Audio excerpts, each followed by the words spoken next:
Hello my dear listener, कैसे हैं आप सब। उम्मीद करते हैं कि आप सब ठीक होंगे। तो चलिए इस सफ़र की शुरुआत करते हैं। Yashika you are only mine. अब आगे। शौर के हाथों से फ़ोन छूटकर नीचे गिर गया। Luxurious house. याशिका की आंखें खुली तो उसकी आंखों के सामने फूलों का झूमर लगा हुआ था और उस झूमर से पतले पतले कॉटन लगे हुए नीचे लटक रहे थे। याशिका ने अपनी आंखें बंद कर ली। ऐसा लग रहा था जैसे वो कोई सपने की दुनिया में थी, लेकिन दूसरे ही पल उसे सब याद आ गया और उसने जैसे ही अपनी आंखें खोली और जैसे ही बेड से उठी, उसे अपने पैरों तले बहुत ही मुलायम सा एहसास हुआ।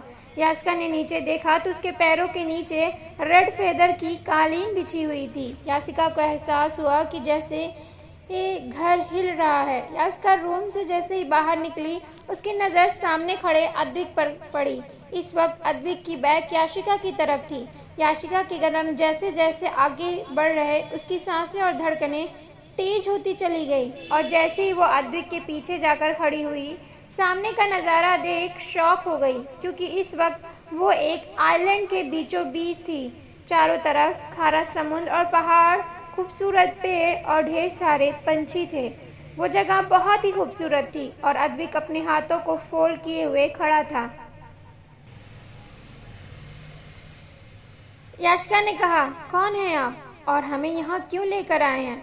उस खामोशी में याशिका की आवाज़ बहुत ही तेज सुनाई दे रही थी। याशिका की आवाज़ सुन अद्विक तेजी से पलट गया। याशिका अद्विक के पीछे ही खड़ी थी, जिसकी वजह से अद्विक के पलटने की वजह से याशिका और अद्विक एक दूसरे से टकरा गए और याशिका जैसे ही गिरने को हुई, अद्विक ने उसके हाथों को पकड़ लिया और कहा, ऐसे ही गिरती रहेंगी तो एक वक्त के बाद कोई आपको नहीं उठाएगा। याशिका ने जैसे ही ये सुना, उसने गुस्से में अपनी आंखें छोटी कर ली और कहा, मुझे उठाने के लिए आप जैसे मर्द की ज़रूरत भी नहीं है। याशिका ने जैसे ही ये कहा, अद्विक ने एक झटके में याशिका का हाथ छोड़ दिया और याशिका नीचे गिर गई और उसकी चीख निकल गई। उसकी आह सुन अद्विक ने कहा, मुझ जैसा मर्द की ज़रूरत नहीं आपको, तो उठ जाइए आप अपने से। याशिका ने गुस्से में चीखते हुए कहा, जाहिल इंसान, ऐसे कौन छोड़ता है, चोट लग गई हमें। अद्विक अपने घुटनों पर बैठा और कहा, अक्सर कुछ चोटें हमें बहुत कुछ सिखा देती हैं।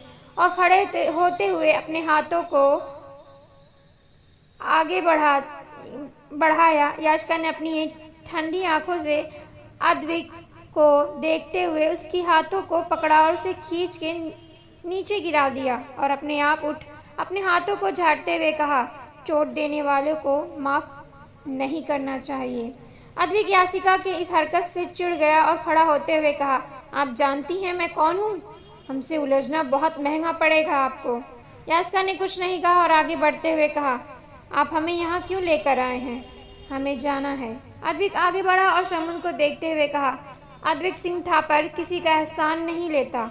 आपने मेरे बेटे की जान बचाई और मैंने आपकी हिसाब बराबर, और उस जंगल में मैं आपको छोड़ देता, ये मेरे एथिक्स नहीं है, समझिए आप। याशिका ने अपनी आंखें बंद कर ली और कहा, काश आपने हमें वहीं छोड़ दिया होता। याशिका की बातों से अद्विक को अजीब सा लगा, क्योंकि याशिका की आवाज़ में दर्द साफ साफ झलक रहा था। मुंबई। शौर पसीने से लथपथ कार चला रहा था। उसका सिर घूम रहा था। उसकी कार की स्पीड इतनी तेज थी कि जैसे वो हवा से बातें कर रहा हो। न जाने शौर कहाँ जा रहा था। शौर ने एक झटके में जंगल के पास वाले रास्ते पर अपनी कार रोकी और कार का डोर ओपन कर तेजी से आगे बढ़ा।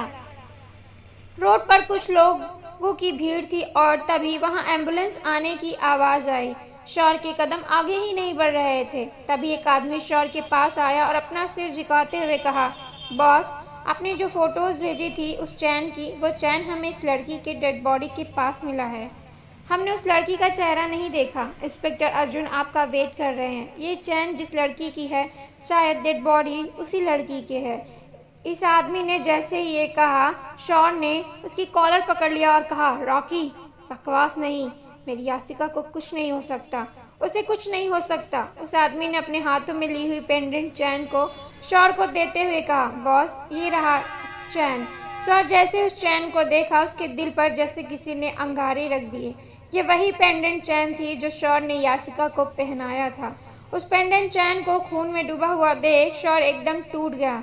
वो अपने सामने कुछ दूर पर चादर से ढकी हुई डेड बॉडी को देख रहा था। उसके कदम बढ़ने का नाम ही नहीं ले रहे थे। आइलैंड।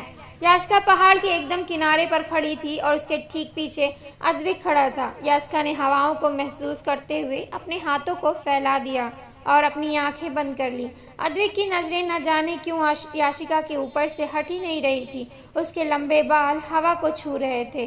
अद्विक उसे देखते हुए धीरे धीरे उसकी तरफ बढ़ रहा था। याशिका आंखें बंद किए हुए अपने आप से कहा, बहुत जी लिया मैंने, अब बस। इतना कह वो उस आइलैंड के समुद्र में कूद गई।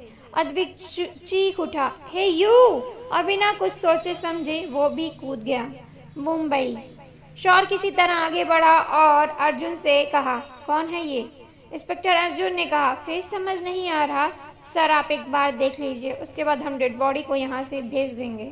शौर के हाथ कांप रहे थे। शौर सिंह ओबरॉय आज उस सफ़ेद कपड़े को हटाने के लिए डर रहा था। किसी तरह शौर ने उस कपड़े को हटा दिया और जैसे ही फेस को देखा उसके फेस का एक्सप्रेशन बदल गया और उसे बहुत ही तेज़ वॉमिटिंग आने लगी और वो पीछे हट गया।